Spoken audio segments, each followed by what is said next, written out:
Okay, here we go. I finally got something. I'm using the browser version of Restream instead of like the plugin. It's kind of frustrating. I don't know why the plugin version doesn't seem to work with OBS right now. Oh, thanks, Scale Lady, for giving me some confirmation here. Man, this is just such a baffling problem to me. I can't quite figure out what is going on. Okay, let me look. Am I live on YouTube? It says that I am.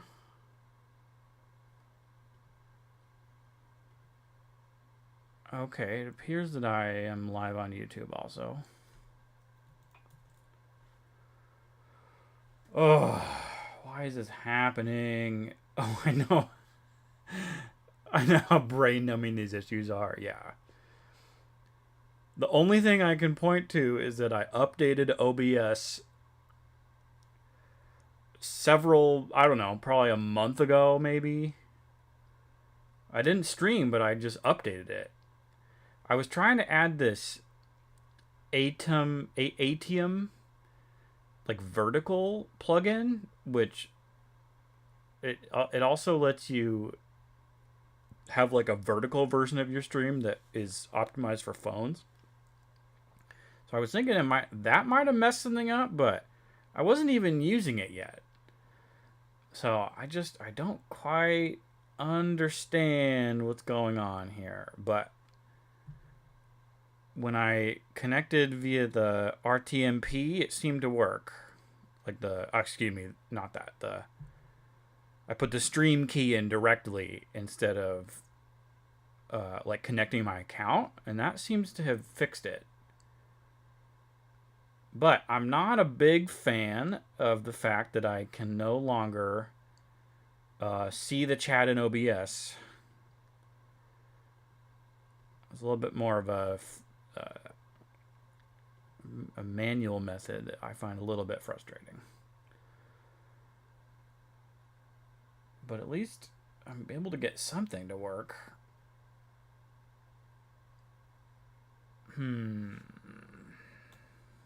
Okay, well, I'm really happy I had someone to validate what I was doing.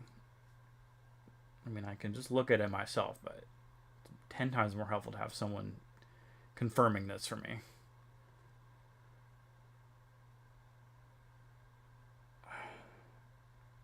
I just wish I was able to understand why this happens.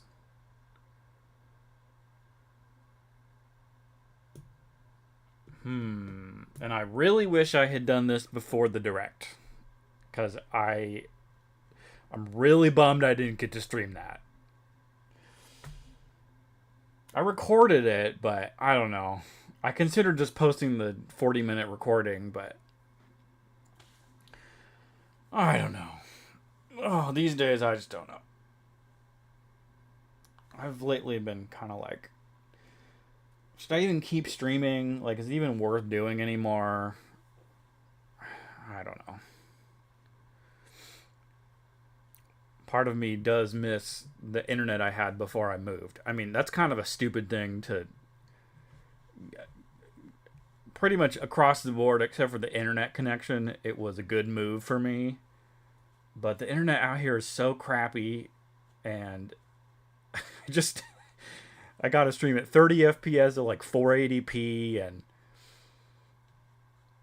I had a couple streams before I moved, right after I got my new Mac, that I was doing like 60 frames and 1080p, and I had zero dropped frames, and it felt so good. And then like I might have streamed 5 times, maybe not even that many, and then I moved. Oh, so it's just kind of like trying to hit a moving target. Because previously, I had good internet, but I had a crappy like 2017 MacBook I was using, and like the computer itself couldn't keep up with what I was trying to do. Like So I had to get the settings down to a manageable level for my crappy computer. And now I have like the inverse, or I have a good computer but bad internet. Yo, Luke Colbert Music. Hello, how's it going? I was just doing some testing because I cannot for the life of me figure out why what I was doing was not working. Oh, Skell Lady, you're only able to stream at like 720 at best. It ain't that bad. Yeah, I guess you're right. And, to a certain extent, the viewers, if you have a really high quality stream, it might take longer for on their end for it to like load if they don't have super great internet.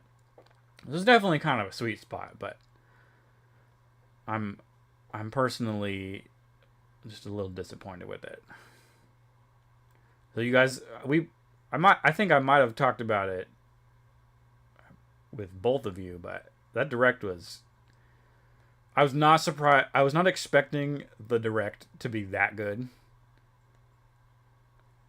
Oh, nice. You're just doing some practicing, saw the notification, and took a break. Yeah, I'm just doing a little test. Are you practicing piano? Saxophone?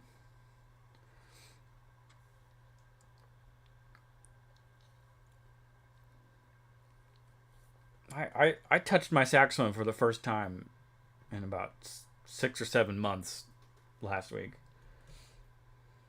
I had a nice time. Family was like, we were having dinner and they were like, "Oh, why don't you?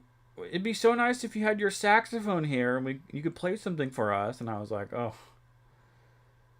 kind of begrudgingly decided to put together a little concert for them, and they enjoyed it. Oh, playing some Franck. Ooh, fancy. So, what's his first name? Not Cesar Franck. Is that what it is? Yeah, Cesar Franck. He's a good one. Dance, monkey, dance. Yeah, that's a little bit how I felt about it. And I come from both of my parents are musicians, and my mom has shared before that she kind of felt sometimes she kind of felt uncomfortable with like being asked to play in front of family, and so she kind of had like a whole complex about it, like like, oh, here's the star performer, come out and play something, and not really high pressure, but there's something about playing for family sometimes that's like it can be very vulnerable. I played. So my mom actually visited. My mom's a pianist, um, and so we just played three little pieces. We played the Chopin. Now this is all arranged for saxophone and piano. I played the Chopin Nocturne. What is it? Number 20. It's a really famous one. I think C sharp minor. Is that it? Anyone with any passing familiarity with classical music has definitely heard it before. Yeah, my mom is she does elementary music, and she's like a choir accompanist, and like church accompanist, all that kind of stuff. Yeah, so we played that one and that's out of the like the Larry Teal book. It's like there's like 15 pieces for saxophone. They're kind of beginner friendly. So I played that, and then I played the middle movement of Scaramouche, which is definitely one of the prettier things I think actually that's written for the saxophone originally. And then I played the Gounod / Bach meditation, which is I think it's also maybe known as Ave Maria. With the C major prelude with the nice pretty melody Gounod wrote over it. And I had also played that at my sister's wedding a couple years ago. She was walking down the aisle to that song, or that piece of music, I should say. Oh, and the tears, like I got the tears flowing. They were like, "Oh, it was so good." And I was like, I haven't played in 7 months. It was not that great. But that's kind of the difference is maybe you're hypercritical of yourself, and to the layperson, they're much more impressed by it than I might be. Oh yeah, Luke, you've accompanied some vocalists on that. That's a pretty one. Oh, Scout Lady's so modest.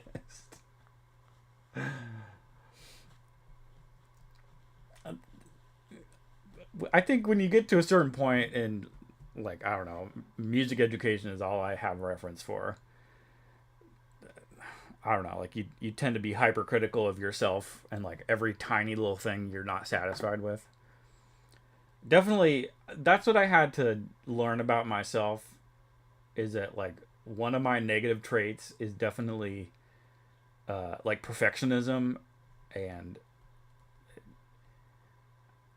like I often found that kind of endlessly striving to make something perfect just kind of makes me miserable. And it makes me miserable to a point where like I don't want to do it anymore. Oh yeah, music school perfectionism is a hell of a drug. Yeah, you definitely understand. You definitely understand.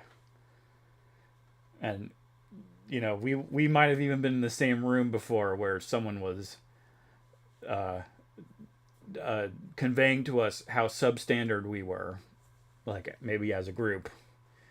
I'll never forget our teacher. You probably remember this. Our teacher was like, "Your altissimo is mediocre," and he was talking about like everybody, like all of his students. Your altissimo is mediocre. It's like, damn, dude. Like we're learning, we're trying our best. But it's like that rattles around the back of my head sometimes. I remember that very clearly.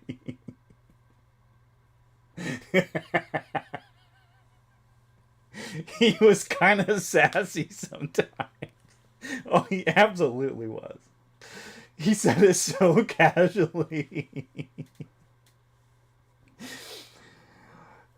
And like, I don't know, I feel like that's kind of the thing with when you're a saxophone teacher, there's a kind of you have to hear people playing saxophone really loudly in a tiny confined space for 8 hours a day or however long you're teaching. That's kind of bound to drive someone crazy, honestly. Oh, Skelly, I just finished editing a video earlier tonight, and I think it's my best video ever. But also, I hate it, and I think it's terrible. Being creative just sucks. It's so hard to make something as good as the way you see it in your mind. That's so true. And yeah, and especially like with video editing. Oh man, I don't even know the first thing about video editing. I only know how to do like the most basic stuff.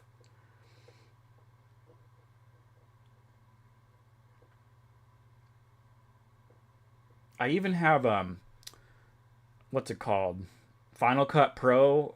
My Mac, I bought that with it on it, and I tried to use it like once or twice, and I just was completely overwhelmed with it, and like to the point where I didn't even know what to do. Like, and I think I was trying to edit together some like Mario Kart clips, and I didn't understand that like when you import like a video clip to use in a project in Final Cut Pro, it's like correct. I mean, I don't know what I'm talking about, but it it like makes a full copy of the file. And so like if I had a video that was like a couple gigabytes, it's like making a copy of that, and then I had a bunch of them like in the project that I was making, and I basically in like one project on Final Cut Pro, I completely maxed out my memory. Like I had a whole terabyte of memory on this computer, and my computer was full, and I was like, "What the fuck? My computer's not full." And then I looked, and it was like this one Final Cut project was like 300 gigabytes, and I was like, "What in the world?" Scale Lady, you've done that too. At least I'm not the only one. Yeah, video editing is hella storage intensive. Oh yeah, you're using a different program, not Final Cut Pro. Yeah,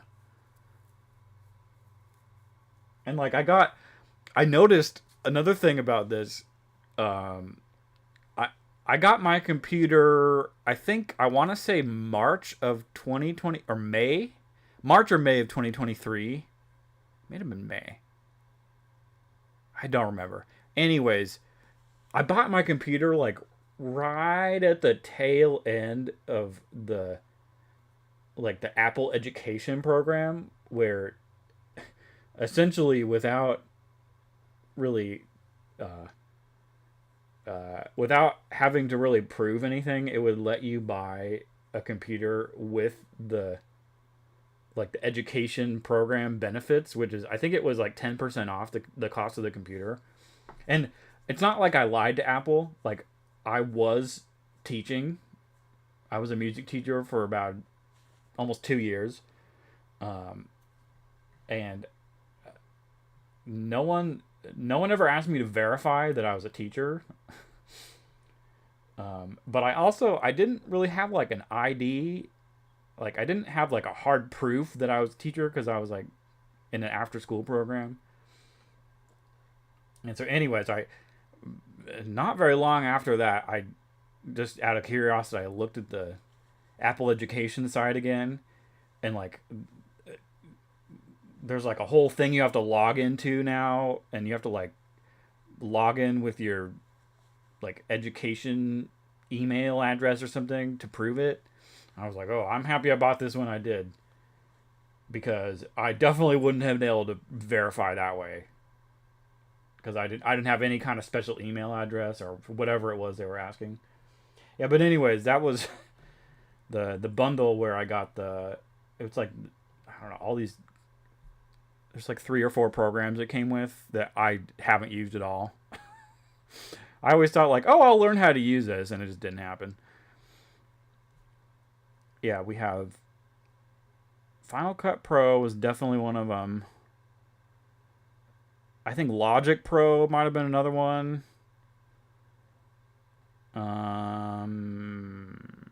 Something like that.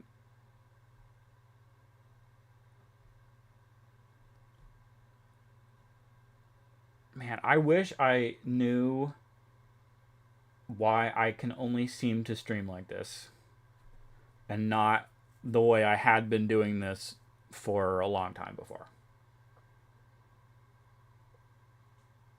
It's not so bad, but I just don't have the chat embedded onto my stream. I wonder, what if do I have restream chat? I mean, I guess I could just do it this way.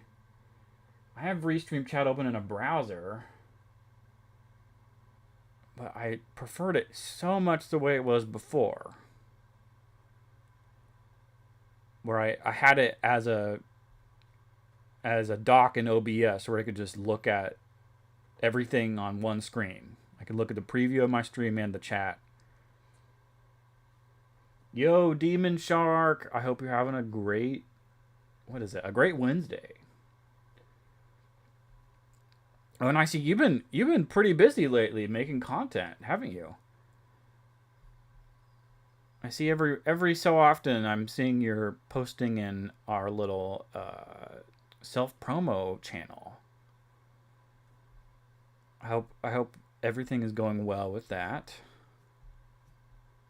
I need to do it again, but I did go through one time and I thumbed up all of the videos you posted and I let them play all through until the end. Which I hope that helped the algorithm a little bit. Yeah, I don't know, did you guys see or Demon Shark if you saw the Nintendo Direct, I attempted to do a stream yesterday, like right before it started, and it didn't work. And I was pretty frustrated that it didn't work. But I also didn't test it.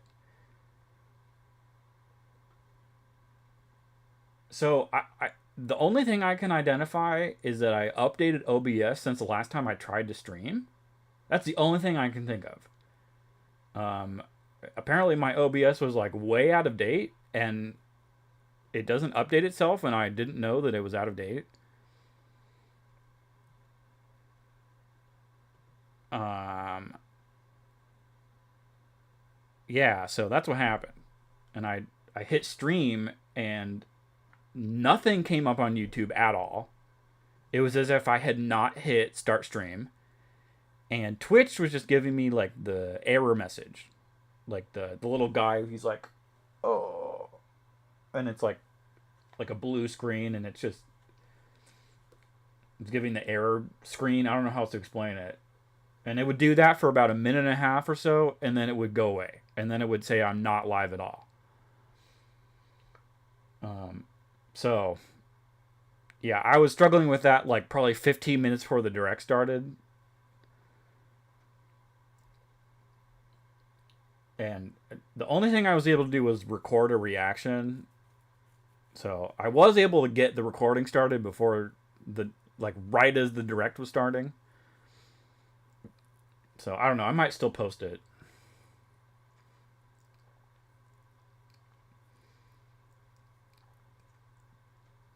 Yeah, make sure you updated software. Capture's working correctly. Computer's updated also. Yeah, as far as I can tell, everything is up to date. And I was thinking that was part of the issue. So I was able to get Restream working by like doing it manually instead of like logging into Restream. There's basically like there's two options. You can either like directly give it a stream key, or you can actually log into Restream like with your account, like your username and password. And that's what I had been doing, was like the username and password method. And what I really liked about that is it gives you like a doc that can go in OBS where you can actually read the chat like directly out of the OBS window. But I don't know, maybe I have to do it from this. Maybe I have to do it a different way now. I don't know. Oh, I don't know.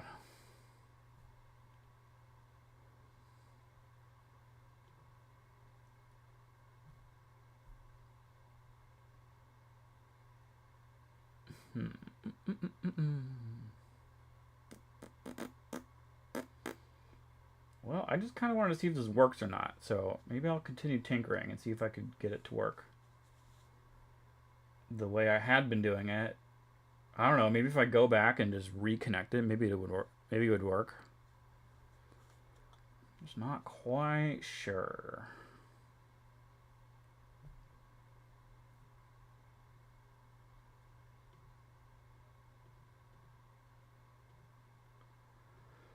Oh.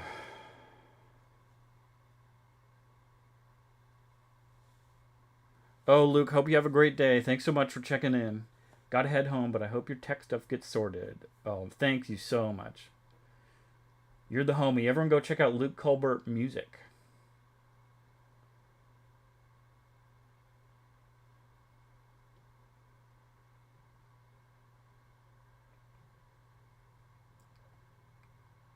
The really baffling thing to me is I tried to connect to Twitch directly, and that didn't work at all. Like, I'd gotten no stream that came up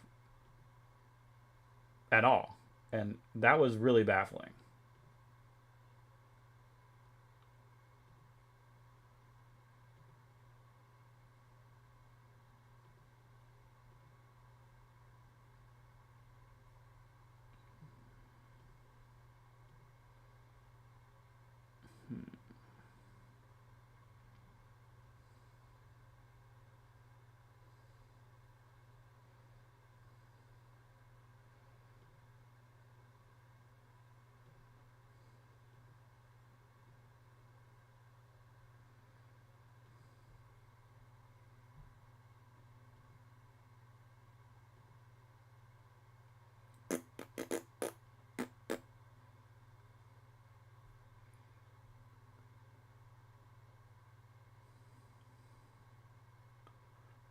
right, well, I might hit the button that I might hit the stop stream button and just see what I can figure out.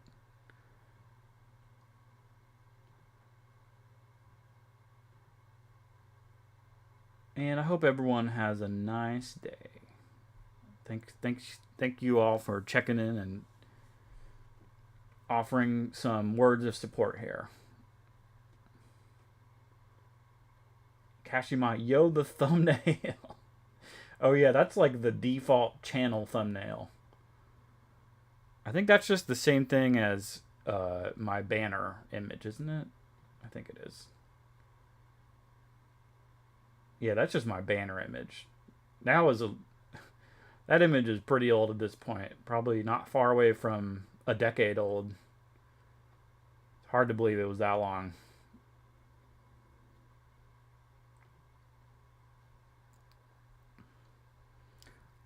Hope you're having a great day, Kashimot.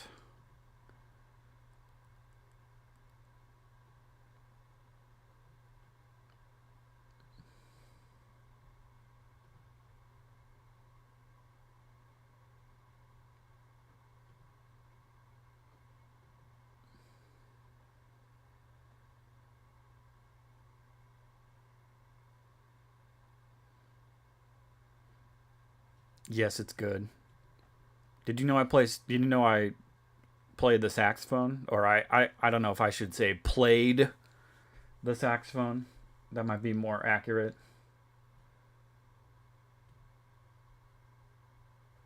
These days I don't do it very much.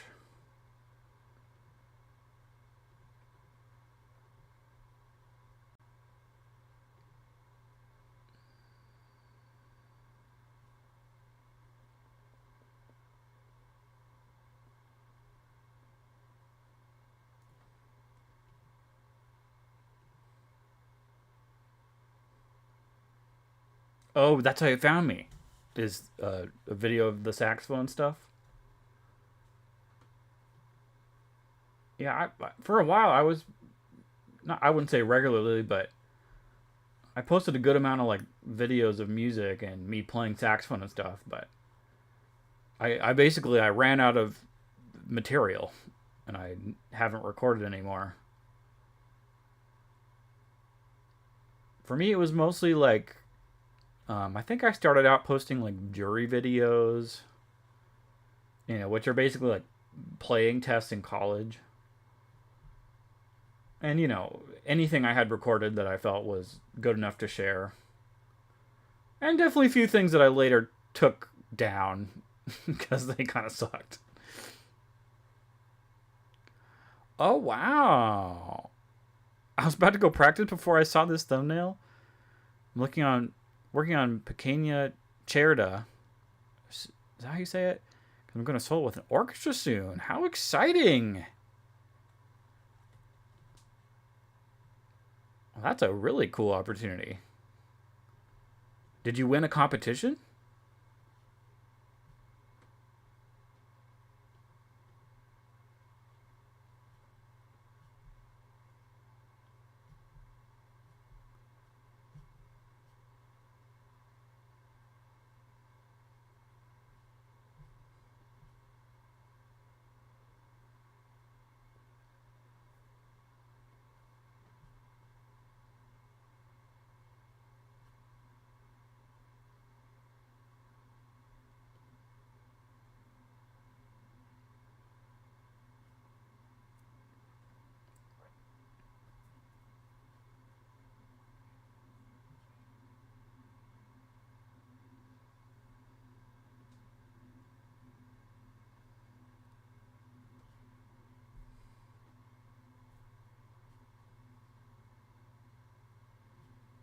Hmm.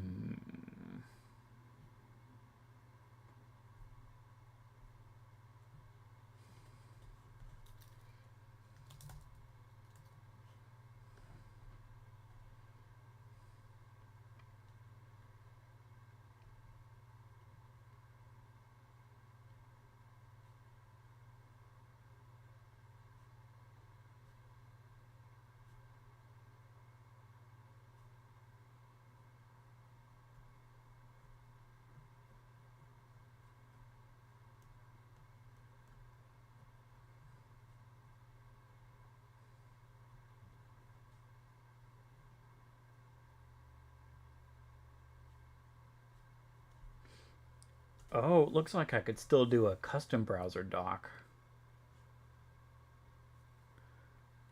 Maybe I could get that to work. That's not what I want, though.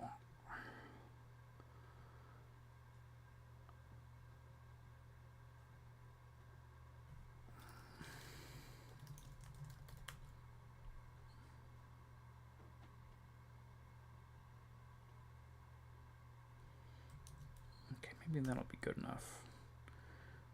Maybe for some stupid reason I just have to do it this way now.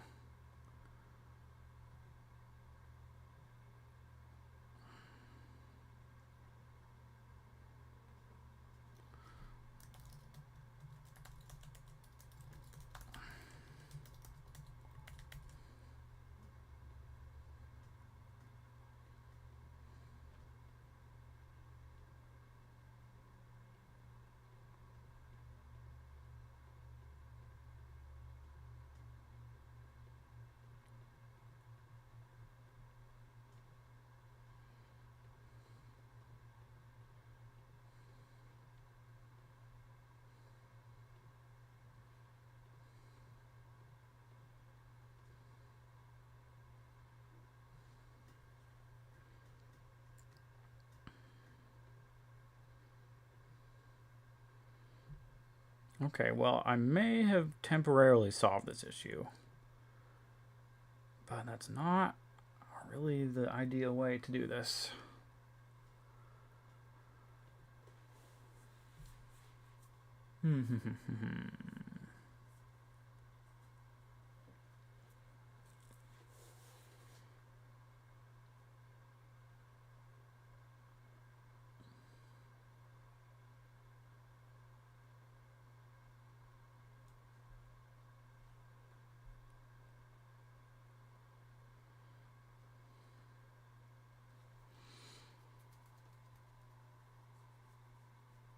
Alright, I think I'm going to keep tinkering, but I gotta go get some water. I'm kind of thirsty.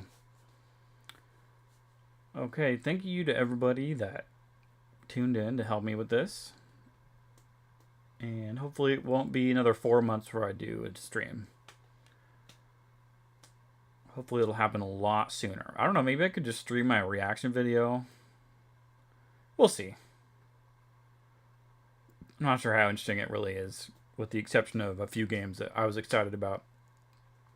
Usually there's like probably no more than like 5 games that I really find genuinely exciting. Usually it's like, oh, that's cool. That's a thing. But I'm not like, oh my god, it's so amazing. You know, these days, less and less things really, I don't know. I guess that's just part of getting older. Less and less things are like really that exciting to me. It's like once you've seen enough, like once you've seen a certain amount of stuff in gaming over the course of a couple decades, there's not that much that really gets you that excited anymore. But Metroid Prime 4, very exciting. Alright, y'all. Thanks so much. I'm going to hit the stop button. Okay, bye-bye.